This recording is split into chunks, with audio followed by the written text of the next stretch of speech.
கீரல் சமூக தொலைக்காட்சி நேச நெஞ்சங்கள் அனைவருக்கும் நெஞ்சார்ந்த அன்பு தமிழ் வணக்கம், அன்பு சலாம். அஸ்ஸலாமு அலைக்கும் வரஹ்மத்துல்லாஹி வபரகாத்துஹு. நீண்ட நாளிகைக்கு பிற்பாடு உங்களை சந்திப்பதில் மிக்க மகிழ்ச்சி அடைகின்றோம். நாட்டில் ஏற்பட்ட பெருவெள்ளம், இயற்கை அனர்த்தம், இயற்கை கொடுத்த சீற்றத்தின் விளைவாக ஏற்பட்ட விளைவுகளை தாங்கி துயர் துடைந்த மனநிலையோடு இருக்கின்ற அந்த பொழுதுகளில் உங்களோடு பேசுவதற்கும் எங்களுடைய மனநிலை இடம் கொடுத்திருக்கவில்லை. இருந்தாலும் சில விடயங்களை உங்களுக்கு நாங்கள் தந்து கொண்டிருந்தோம்.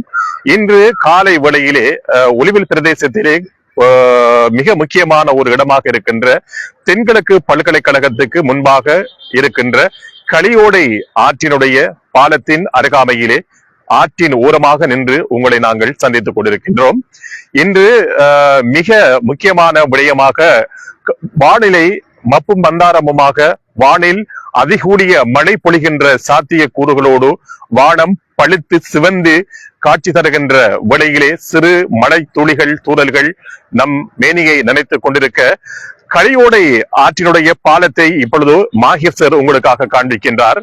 இந்த பெரு வெள்ளத்தின் காரணமாக இந்த களியோடை ஆற்றினுடைய மிக முக்கியமாக இருக்கின்ற ஊடறுத்து செல்லுகின்ற இந்த CRWB அக்கரைப்பற்று கல்மடை பிரதான வீதியில் களியோடை ஆற்றினுடைய பாலம், அதனுடைய அருகில் இருக்கின்ற வயல் நிலம் வெள்ளத்தினால் மண் அரித்து செல்லப்பட்டு இந்த பல்கலைக்கழகத்தின் அருகாமையில் இருக்கின்ற மருத மடத்தடியில் இருக்கின்ற மணல் கூட பெரும் இயந்திரங்கள் கொண்டு மண் அள்ளப்பட்டதை போன்று இந்த இயற்கை அனர்த்தம் மண்ணையெல்லாம் திடலாக இருந்த பிட்டியெல்லாம் எடுத்திருக்கிறது. இது இந்த பாலத்திற்கு கூட ஒரு அசௌகரியத்தை எதிர்காலத்தில் ஏற்படுத்துமா என்பதை நாங்கள் சந்தேகிக்கின்றோம்.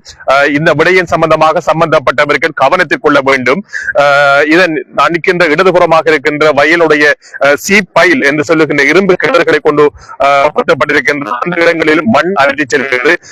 வலதுபுறமாகவும் மண் அகலப்பட்டிருக்கிறது. குறிப்பாக நான் நிற்கின்ற இந்த இடம் ஒரு வயல் பிரதேசம். இந்த வயல் பிரதேசம் கூட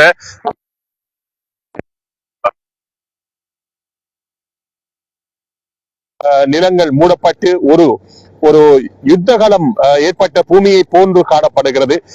யூபி சேர் அவர்களுடைய காலை என்று சொல்லப்படுகின்ற இடம்தான் நாங்கள் நின்று கொண்டிருக்கின்ற இந்த இடம். இந்த ஆற்றை நாங்கள் இப்பொழுது நாங்கள் பார்க்கின்ற பொழுது மாஹிர் சார் காண்பியுங்கள். இந்த ஆற்றிலே நீர்ப்பெருக்கு அதிகரித்திருக்கிறது. 3 அடிக்கு தண்ணீர் திறக்கப்பட்டிருப்பதாக நாங்கள் அறிகின்றோம். மகாவலி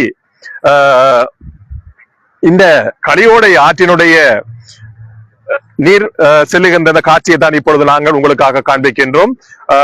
மிக பயங்கரமான ஒரு சூழ்நிலை போலதான் இந்த நீரோடை செல்லுகின்ற காட்சி இருக்கிறது. மாஹிர் சார், உண்மையிலே 3 அடி சேரநாயக்கா சமுத்திரத்தில இருந்து 3 அடி தண்ணி திறக்கப்பட்டிருக்கிறது. நான் நினைக்கிறேன் 110 அடி தண்ணி கொள்ளளவை கொண்ட அந்த சேரநாயக்கா அணை 97 அடி இருக்கின்ற பொழுது நீரை திறந்து விடுவார்கள். இப்பொழுது அணைக்கட்டை பாதுகாக்க வேண்டிய ஒரு சூழல் எல்லாம் இருக்கிறது என்று அறிகின்றோம். குறிப்பாக இந்த திறக்கப்பட்டிருக்கின்ற தண்ணியின் ஊடாக இந்த பிரதேசத்தினுடைய வயல் நிலங்கள், இந்த பிரதேசத்தில் இருக்கின்ற பாதைகள், இந்த பிரதேசம் வெள்ள நீரால் சூழ்ந்திருக்கின்ற நிலைமை தொடர்ந்தேர்ச்சியாக இந்த வருடம் நான் நினைக்கின்ற 3வது 4வது தடவையாக ஏற்பட்டு கொண்டிருக்கிறது. இன்னும் அதிகமான மழை இருக்கிறது. நாம் எல்லோரும் பிரார்த்திக்க வேண்டும். இந்த சூழ்நிலையில இருந்து நமது நாடு, நமது மக்கள், நமது பிரதேசம் பாதுகாக்கப்பட வேண்டும் என்று எல்லாம் வல்ல இறைவனை நாங்கள் எல்லோரும் பிரார்த்திக்க வேண்டும். பிரார்த்தனை என்பது பெரும் ஆயுதமாக இருக்கிறது.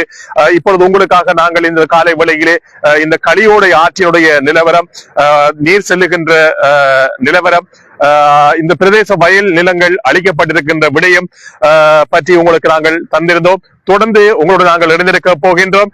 இந்த பிரதேசத்திலே இன்று என்ன நடைபெற்றுக் கொண்டிருக்கிறது என்ற விடயங்களை எல்லாம் உங்களுக்கு நாங்கள் சொல்லவிருக்கிறோம். தொடர்ந்து எங்களோடு இணைந்திருங்கள். நன்றிகள். வசலாம்.